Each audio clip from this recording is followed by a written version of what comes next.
एकनाथ शिंदे यांच्या पक्षाला त्यांचं श्रेय जातंय, कदाचित हा श्रेयवाद असेल। याबद्दल मी उत्तर देणं योग्य ठरणार नाही असं जयंत पाटील बोलले होते। आता याच्या आधी अजित पवार नेमकं काय म्हणाले होते ते पहा। अजित पवारांनी ट्विटरवर एक व्हिडिओ ट्विट केला होता, त्यात त्यांनी विविध मुद्द्यांवर भाष्य केलं होतं।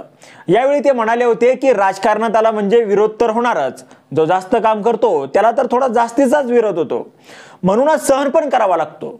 म्हणूनच माझ्यावर मधल्या काळात भ्रष्टाचाराचे खोटे आरोप केले गेले। माझ्यावरील भ्रष्टाचाराचा एकही आरोप आजपर्यंत सिद्ध झालेला नाही ना भविष्यात होईल। पण विकासाचं मॉडेल म्हणजे सर्वसामान्याप्रमाणे सरकारी योजनांचा लाभ आणि जनतेला दिलेलं बळ सगळ्यांना दिसतंय। यापुढच्या काळात देखील असंच दिसत राहील असं अजित पवार यावेळी म्हणाले।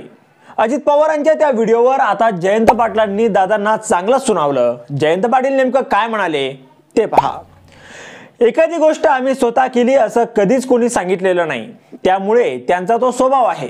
महाराष्ट्राच्या लोकसभेचा कल जाहीर झाला, जनतेने काय कौल दिला तो आपल्याला सगळ्यांना माहीतच आहे, तो पूर्ण महाराष्ट्रानं पाहिलेला आहे।